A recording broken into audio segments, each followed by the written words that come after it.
Kia ora whanau, another video from me today, and we're going to be looking at how to strengthen metal miniatures with epoxy glue. Note that it is not just how to glue them, but how to strengthen them.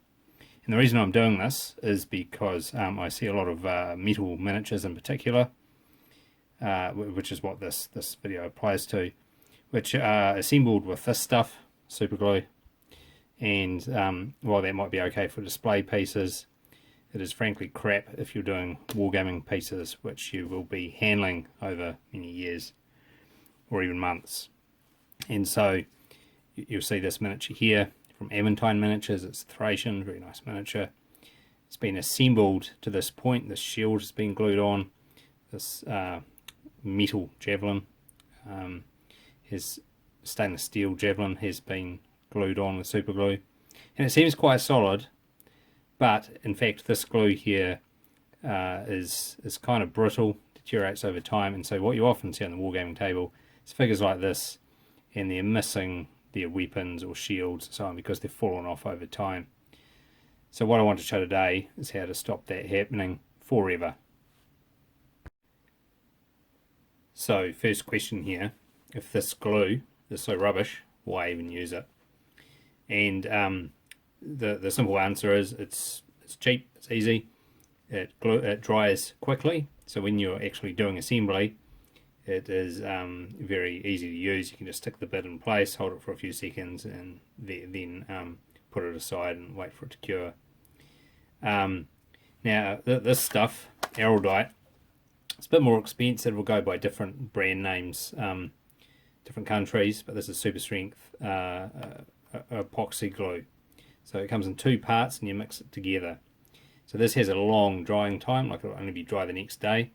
So if you're trying to stick fiddly bits together, that's no good.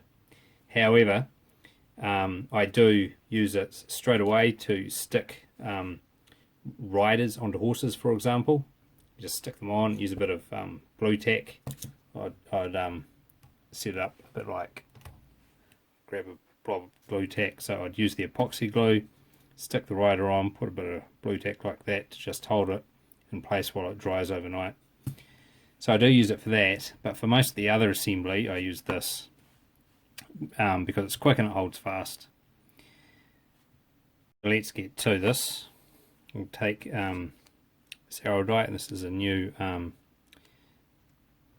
tube of it, so I'm going to punch the top there. I'm going to squirt out a bit of it,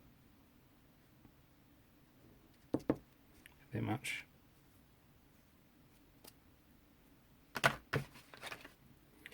And this one.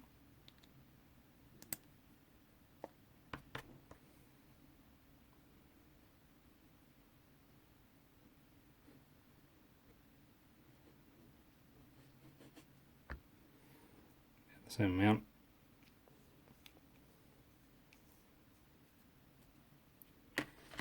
And then you just mix it together. And you want to make sure it's well mixed, obviously.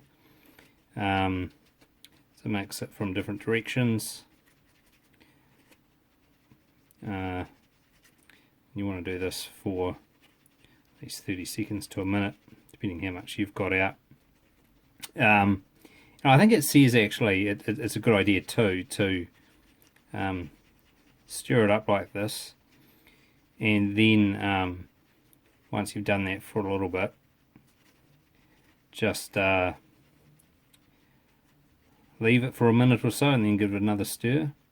I've never actually found that to be necessary. Usually just mixing it like this is absolutely fine. Okay, so once you've got it mixed up like that, give it a bit more, then you can start to apply it. So with application, let's start with this one, because this really shows what I'm meaning here. So what do I mean by application? So there's 2 points on this model that I'm going to do that. So the first is going to be around the javelin and hand area. I'm just going to take a little bit of this and just reinforce this area. And so I just swap it all around there.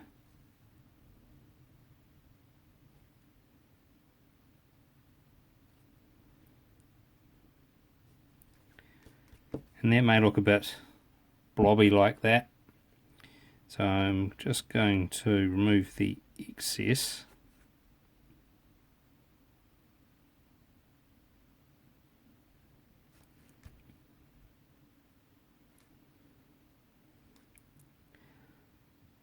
So that it doesn't actually alter the mold of the model terribly. So it's a bit like that. And that may not seem like much, but it actually makes an enormous difference in how likely it is that that javelin is going to stay in that hand forever. And it will end up being very strong. You know, sometimes the arm will rip off rather than the javelin coming out. And the other bit on this is this shield has been glued on at the hand there. So I'm also going to do the same thing. Just slop some of this around there.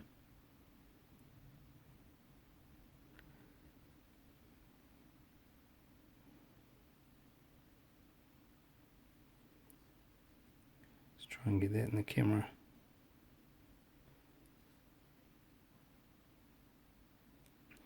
And this is also quite good actually for just making up for closing any gaps that might be present on the model in these sort of areas where the join is. So it's quite well for that from that perspective as well. So there we go. And you don't really need to be this fussy with it, seeing as I've got it on camera. So that's it, and it's done. And so you can do a lot of these very quickly, and it will make an enormous difference in on the wargaming table in the future. You won't have to have the that awful look when your model's fall to pieces, and then you try and fix it with more super glue, and you end up with that, well, just a mess over time. So that's that. Now this model, now that this is a one-piece casting for the horse, one-piece casting for the rider, so there's not much to do. The only thing is that this scabbard had to be glued on. So that's been attached with super glue. So I'm also going to reinforce that because there's another weak point that over the years would be likely to fall off otherwise. So I'm just going to fill it in with a bit of extra adhesion with this stuff. Once again, just around the join areas and making sure it doesn't interfere with the mold.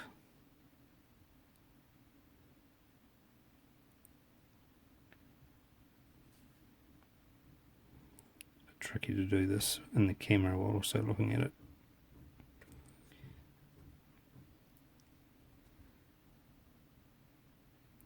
So as you can see, I really like things to be firmly attached. But that's from the experience of having them fall to bits and seeing, you know, the look of figures really impaired because they fall to bits. So that's it. Now, because this glue is going to take a long time to dry, that's actually an advantage when you're doing this, because of course you can just work away and take, you know, half an hour if you've got dozens of figures to do. I've got about at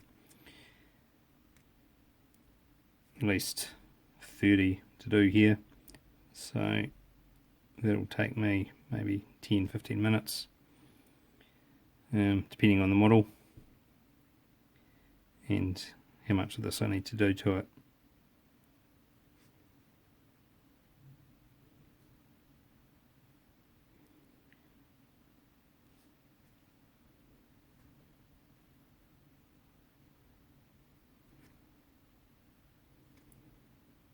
Okay.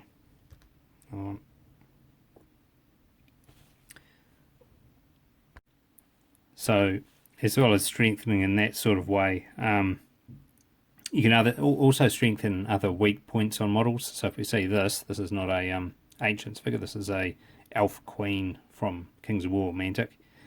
And as these long don't know what you call them, tabards or something coming down the sides, which were very thin metal. One of them was, you know, it looked like it could break without too much handling. So I thought I'd just strengthen them.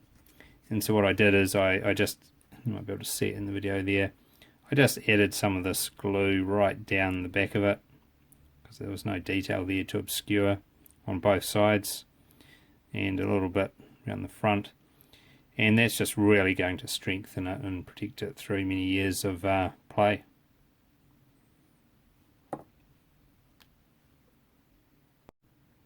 And I'll show this model as an example where it really makes a huge difference. So if you see this, it's a some sort of Macedonian successor cavalry, and it's got a long lance contos, and it's got a very small contact point there with the hands, and I think and just the side of the head there, and so that'll definitely be prone to coming away in gaming. So I'm just going to go in there and put in a bunch of this glue, which also actually helps to build up the hand area, which wasn't that great on this particular sculpt. It's a bit small. And depending on your painting style, you can actually be kind of generous with this glue and make sure you've really got a good bond there, because you can disguise a lot of, if you do want to go with, you know, some extra glue to make sure it's nice and solid, you can very easily disguise that with your painting.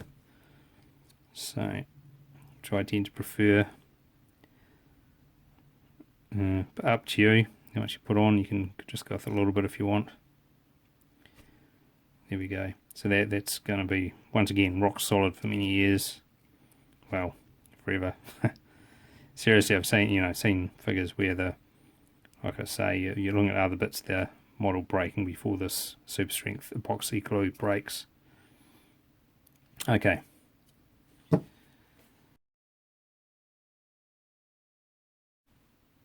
Alright, since I'm here and doing this, I thought I'd add one more detail, which is about pinning metal models.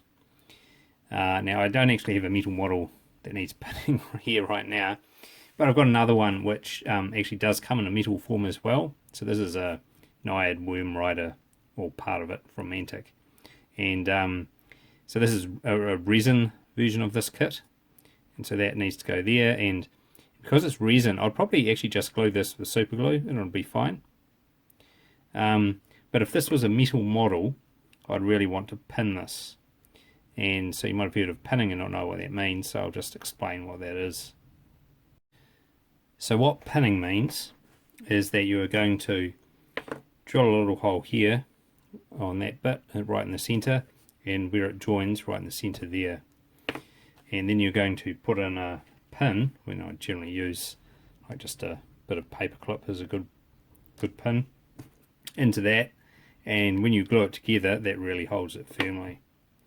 So how do you do that? Well, you can use, I actually used just, what do you call them, like drawing pins, those pins that hold things to notice boards, for many years, but recently I splashed out and spent about $10 and got an awl. You don't need this though. But that's just useful for marking and making a little indent where you are actually going to drill into the center of this bit. It's just in the center. And then you get your drill and you drill it. So this is a pin vise. You can get them for about $10 New Zealand, about £5 in the UK, I guess. And all it is you hold it like this and you drill. So this bit fits against your palm and it rotates.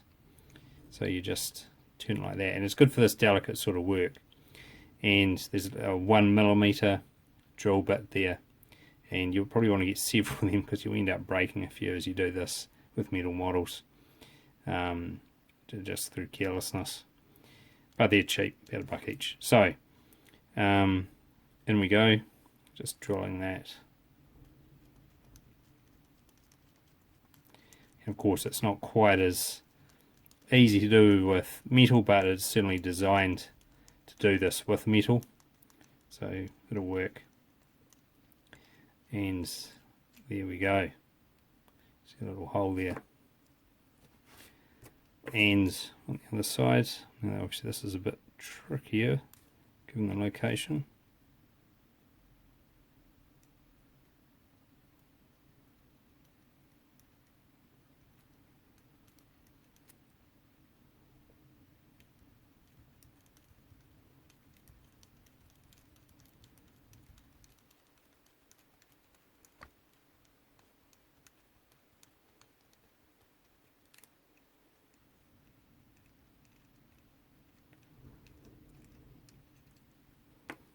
Here we go. And then take some of this, put that in there. Just a pair of long nose pliers and cut that off like that. Take that pin and switch around and go that way. It goes. And if you glue that, particularly useful for, you don't need to do this with resin as I say, but for metal models, that is quite critical to giving it some structural strength when you glue it. And I would also, ideally if it's a metal model and it's quite a big and large model, glue that with the araldite, not with the super glue. Or if you do use super glue, then come in afterwards and around the join add in some of the araldite too. Alright, that's it.